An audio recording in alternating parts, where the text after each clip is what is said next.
As we cross the threshold into our 80s, something profound begins to happen. The world slows down, the noise quiets, and for the first time, many of us are left alone with our thoughts and our bodies. Society often tells us that aging is a story of decline, of weakness, of loss, of limits, but that's not the whole truth. In fact, the truth is far more powerful and far more hopeful. There are changes that come after 80 that few people dare to talk about, not because they're shameful, but because they challenge the very myth of what it means to grow old. Let's talk about them openly, honestly, and more importantly, let's talk about how you can defy them. The first change is the slowing of dopamine itself, the chemical that fuels our motivation, our curiosity, our drive to get up and live each day fully. After 80, the dopamine system naturally quiets down. That's why joy can feel softer, enthusiasm harder to summon. But here's the secret. When you work to create meaning, when you choose effort over comfort, movement over rest, connection over isolation, you reawaken the brain's natural reward pathways. You make dopamine flow again, not from excitement, but from purpose. The second change is the shrinking of resilience, not physical, but emotional. Losses come faster. Friends, partners, independence. The brain, craving safety, begins to withdraw. But emotional resilience isn't lost. It's learned anew. Each act of courage, every small risk, trying something unfamiliar, learning something new, saying yes to connection, reignites the prefrontal cortex, the very part of the brain that builds strength through experience. The third change is the fading of identity. Many people tell me, I don't know who I am without my work, without my youth, without my family needing me. This is one of the hardest human transitions. When the roles fall away, who remains? But here's the paradox. The less we cling to what we were, the more we discover what we are, the self that remains after everything unnecessary is gone. That's the truest self of all. The fourth change is the battle between comfort and vitality. Comfort feels safe, but too much comfort is a slow poison. The body and brain thrive on mild discomfort, on the challenge that wakes us up, cold showers, walks in the wind, lifting a bit more weight than we thought we could. These are not punishments. They're messages to the body that say, I'm still here, I'm still alive. And the fifth, the most shocking change, is the rediscovery of time. At 80, the horizon looks closer. Every minute feels heavier, more precious. But this awareness isn't meant to frighten you. It's meant to free you. When you realize how little time you have left, you finally stop wasting it. You stop pleasing everyone. You stop delaying joy. You start living now. So yes, after 80, change is inevitable, but decline is not. You cannot stop time, but you can decide how time feels. You can choose to keep your dopamine alive through purpose, to rebuild resilience through courage, to reinvent identity through truth, to awaken vitality through discomfort, and to embrace time as the most sacred gift you have. The real shock isn't how much changes after 80. The real shock is how much power remains, waiting to be used, waiting to be remembered, waiting to be lived. Because life after 80 isn't the end of the story. It's the most honest, most awake, and most powerful chapter yet. For most of our lives, dopamine is the spark behind everything we chase. Success, pleasure, recognition, excitement.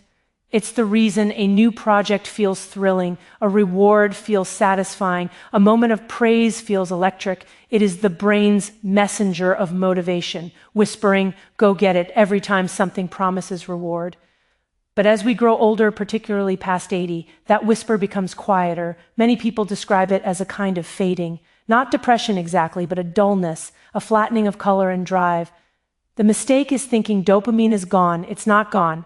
It's just no longer fooled by the shallow hits. It has matured, and now it demands meaning. In youth, dopamine responds to novelty and intensity. A new job, a new car, a new love, a new screen. But over decades, the brain learns the truth, that the thrill of novelty fades fast, and that chasing pleasure without purpose leads to emptiness. So as dopamine signaling slows with age, the brain is not shutting down. It's waking up. It's asking you to look deeper, to find satisfaction not in the loud or the new, but in the profound. That's why for many older adults, joy starts coming from quieter places. A morning walk, a familiar face, a slow conversation. the act of giving instead of receiving. It's not less dopamine, it's wiser. Dopamine, science shows that the dopaminergic system is plastic. It can be strengthened and retrained at any age, but the way we stimulate it must change. The secret is to move from pleasure-driven dopamine to purpose-driven dopamine. The first fades fast. The second grows richer over time. When you volunteer, teach, mentor, or create something that serves beyond yourself, the brain rewards you not with a burst, but with a steady hum of satisfaction. That hum is what keeps the elderly alive and sharp. Not the sugar rush of excitement, but the slow burn of contribution. Dopamine is also tightly linked to movement. When we stop moving, our mood drops. When we move, even gently, dopamine rises. Exercise is often treated as a prescription for the body, but it is equally a prescription for motivation.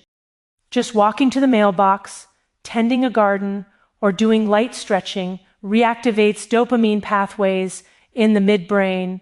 It tells the nervous system, I still need this body, keep it working.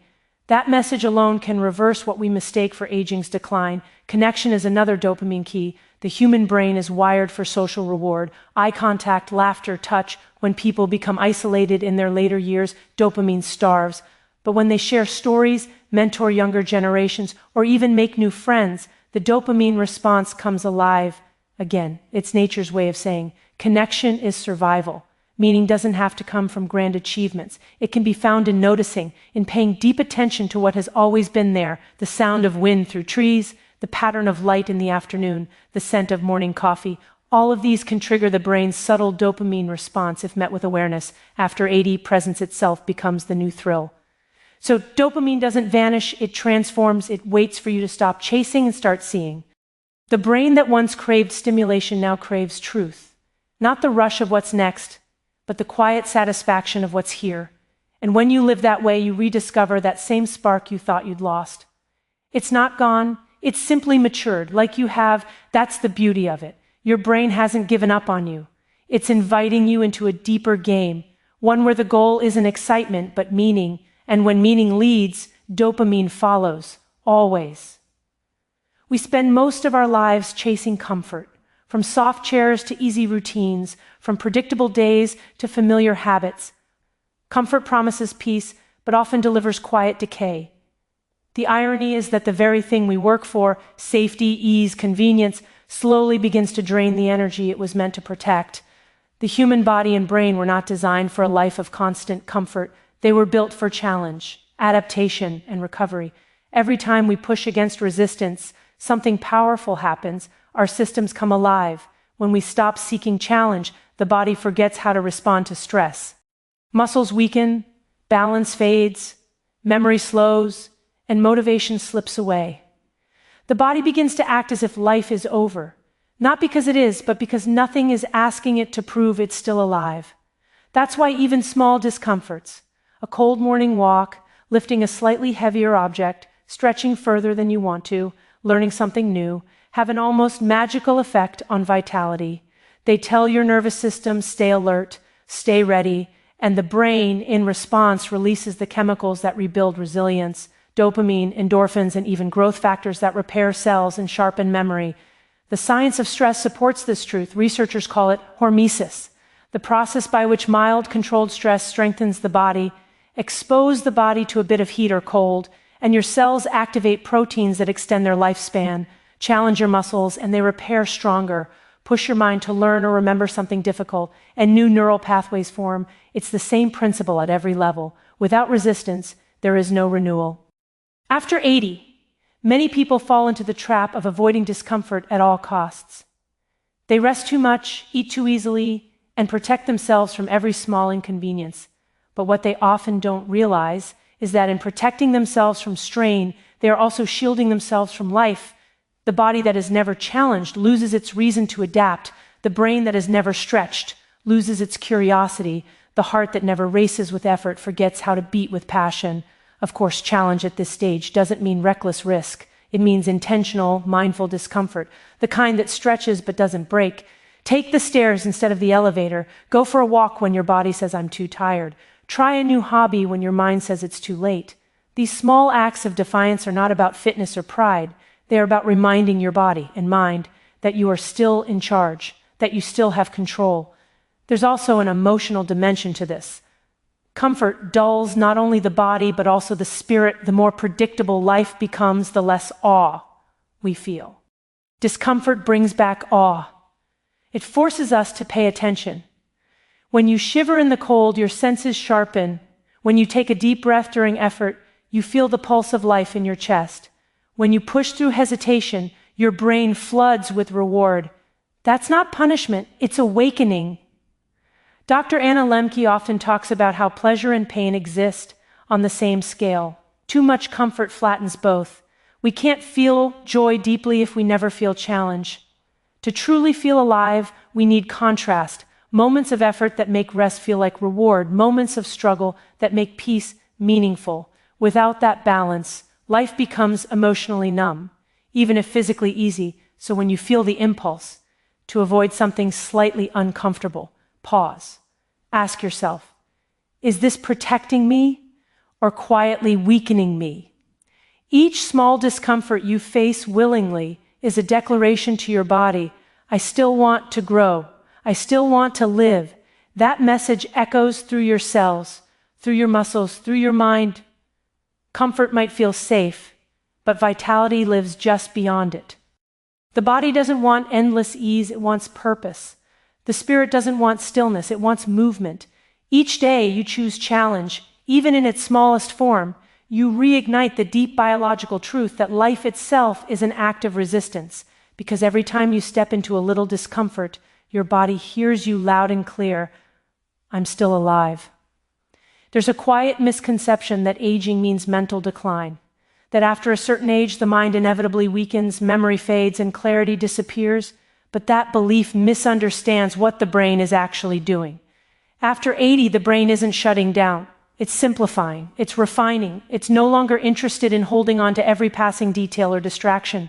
It begins to prioritize meaning over minutiae, essence over excess. What looks like forgetfulness from the outside is often the brain's natural wisdom, a process of pruning away what no longer matters, so it can focus on what truly does. In youth, the brain is like a crowded city at rush hour, every lane filled, every light flashing, every idea demanding attention.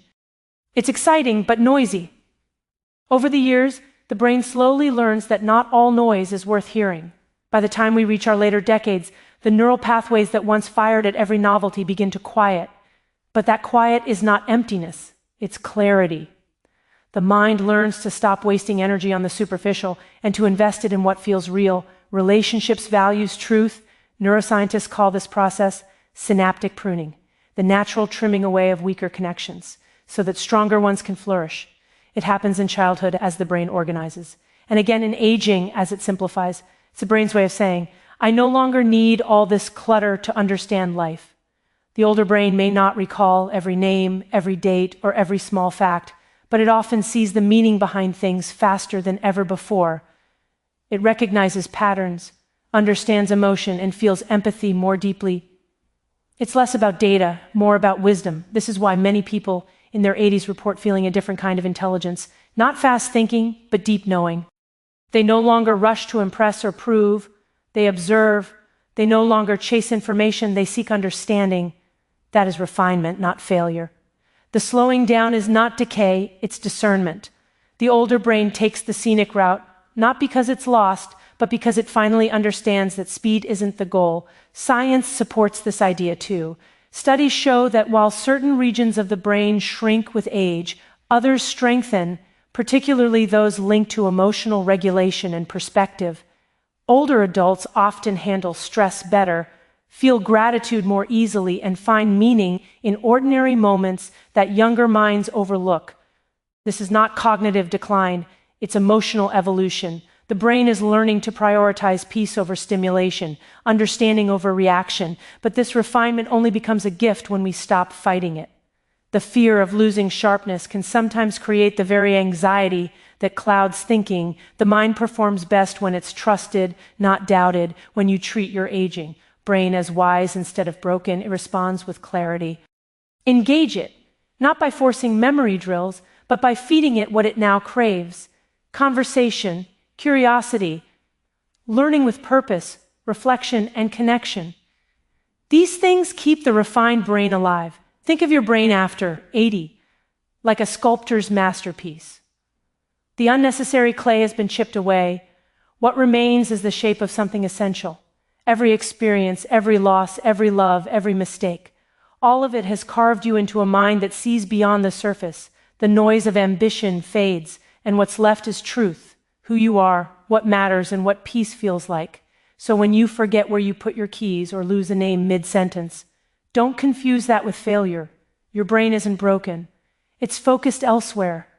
It's contemplating something larger, quieter, more lasting. It's no longer chasing trivia. It's listening for meaning. This is the secret gift of the later years. A mind no longer crowded by noise, but illuminated by understanding. After 80, the brain isn't giving up. It's giving in to wisdom, to stillness, to truth. And that is not decline, that is evolution. Every life, if lived long enough, becomes a story of loss. We lose people, possibilities, physical strength, roles that once defined us. The world keeps moving forward, while parts of our own life begin to fall away. But what if loss wasn't just a mark of aging, but a form of training, a deep emotional exercise that strengthens something unseen within us? What if loss, instead of emptying us, was slowly shaping us into something more resilient, more awake, more compassionate? In our culture, we're taught to fear loss, to see it as failure or punishment. We speak of moving on as if grief were a disease we must recover from. But grief isn't weakness, it's work. It's the body and soul learning to carry weight they never expected to hold. And like any muscle, emotional strength is built by resistance. Every time we face pain and stay present with it, without running, without numbing, we are lifting an invisible weight that makes us stronger than before. Dr. Anna Lembke often speaks of balance, the idea that pain and pleasure exist on the same neurochemical scale. To feel true joy, we must also allow space for sorrow. When we suppress pain, we flatten our capacity for happiness too. So in a strange, beautiful way, every loss we endure deepens our potential for love, gratitude, and awe. Pain stretches the emotional system, creating more room for empathy. Those who've lost deeply are often the ones who can comfort most sincerely because they understand what it costs to keep living with an open heart. After 80, losses come more frequently. Friends, siblings, independence, even parts of ourselves. Each one hurts, but each one also teaches. The first lesson is impermanence, that everything we love is borrowed. The second is endurance, that even when everything changes, something within us remains. The observer, the witness, the soul that watches time pass and still says, I'm here. The third lesson is perspective. Once you've walked through the hardest moments of life, the smaller fears lose their power. You stop wasting energy on trivial worries. You begin to live more honestly because loss has stripped away illusion. Grief, when embraced rather than avoided, becomes a kind of alchemy. It transforms pain into wisdom. The brain itself rewires through this process. Studies show that those who process grief consciously, who talk about it, write about it, connect through it, develop stronger emotional regulation networks in the prefrontal cortex. They become better at balancing distress and calm. Their empathy circuits grow. Their ability to find meaning, even in suffering, expands. It's not just philosophy, it's biology. Loss literally reshapes the brain toward wisdom. There's a sacred strength in those who've grieved and stayed soft. They carry a kind of quiet authority, not because they've avoided pain, but because they've walked through it and discovered they can survive. That discovery is what gives older adults a depth of presence that younger people often can't yet grasp. They know that sadness doesn't have to be feared, that love is worth the risk of pain, and that letting go doesn't mean forgetting. It means honoring what was by continuing to live fully. In a strange way, loss is life's greatest teacher. It removes everything we thought we needed until we finally see what cannot be taken.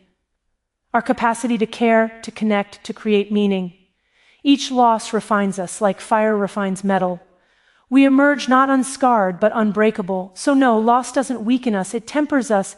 It builds emotional muscle, the kind that can carry others, not just ourselves, the kind that loves without illusion, forgives without pride, and endures without bitterness. That kind of strength can't be taught in comfort.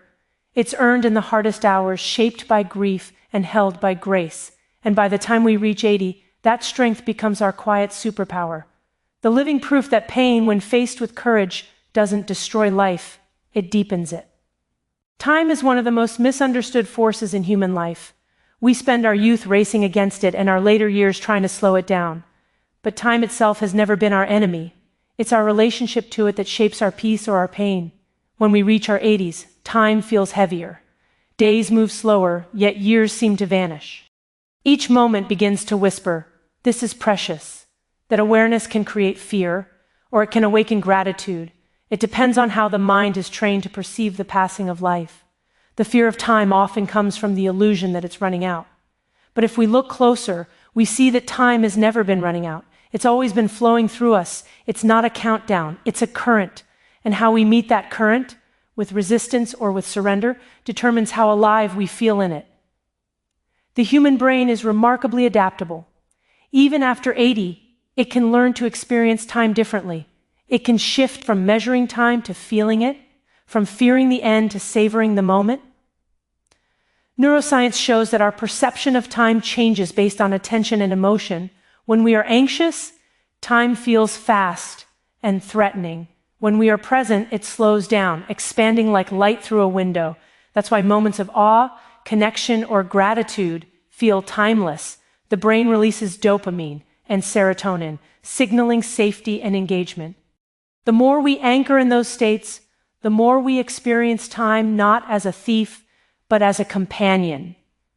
Dr. Anna Lembke often speaks about balance in the brain's reward system, how what we focus on becomes our emotional truth. If we constantly tell ourselves time is slipping away, the brain responds with stress chemistry, cortisol, adrenaline, fear. But if we say instead, time is offering me another sunrise, another voice, another chance to love, the brain releases calm, warmth, and meaning. The facts of time don't change, only the feeling does, and that feeling changes everything. At 80, the gift of time is not in its quantity, but in its quality. A single hour of presence can feel fuller than a decade of distraction. When we learn to live inside a moment, to really see, to really listen, to let a cup of tea, a laugh, or a sunset fill our senses, the brain stops counting minutes and starts recording meaning. This is the shift from chronological time to psychological time, from clocks to consciousness. It's one of the deepest forms of freedom available to the aging mind. There's also a profound psychological truth here. The more we resist aging, the faster time feels. Acceptance, on the other hand, slows time down. When we stop fighting it, when we stop trying to be younger than we are or mourning what's gone, we reclaim the only power that ever mattered: to live now. The present moment becomes enough. And in that enoughness, time itself softens. Gratitude is the mental muscle that trains the brain to feel time as a gift. Every time we pause to name something beautiful, the warmth of light, the voice of someone we love, the comfort of memory, we stretch time's fabric a little wider. We step into the eternal part of ourselves, the one that exists beyond the clock. This is not denial, it's awakening. It's remembering that life is not measured in years, but in awareness. You can't stop time, but you can decide what time means to you.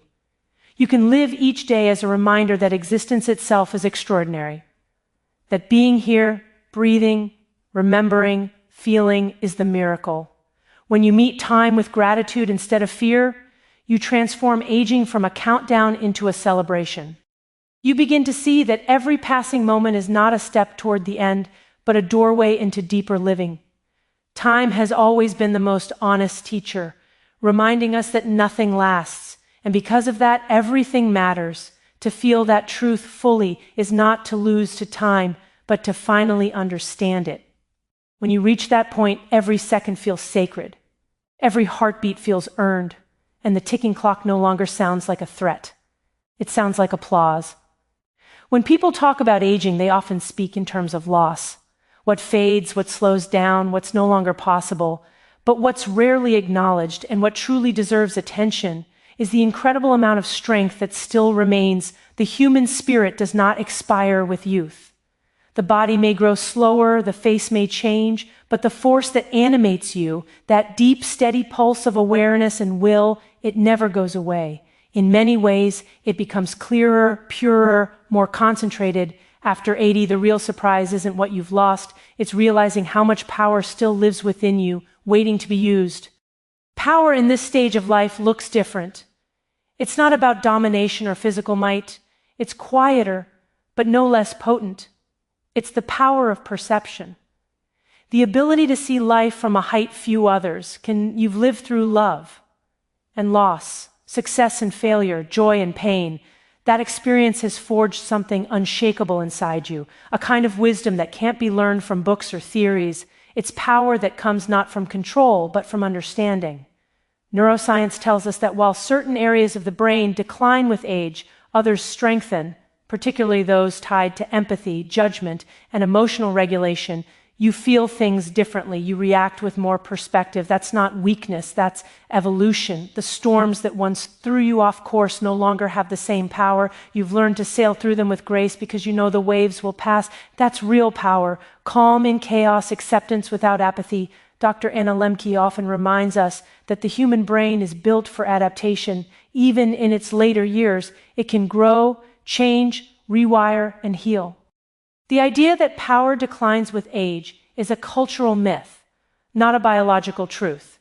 The mind retains its ability to create new neural pathways, what scientists call neuroplasticity.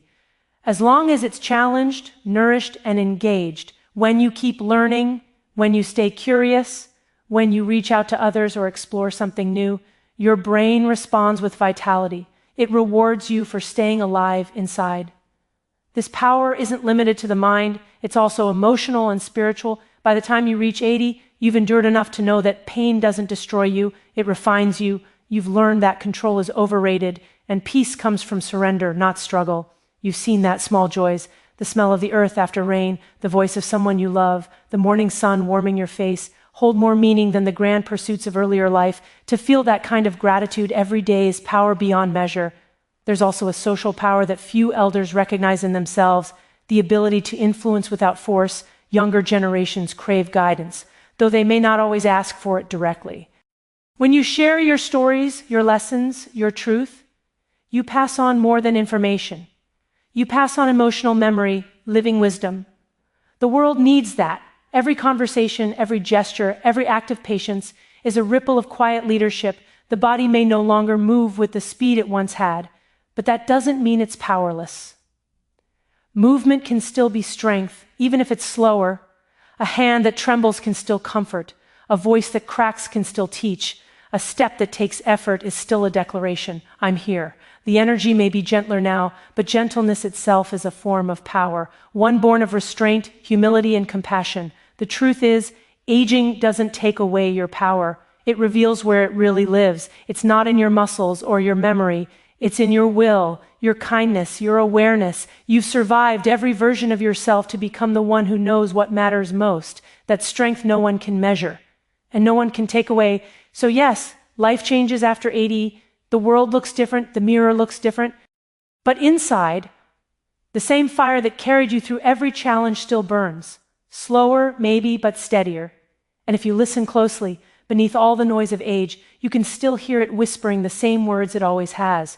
You're still powerful, and you're still alive.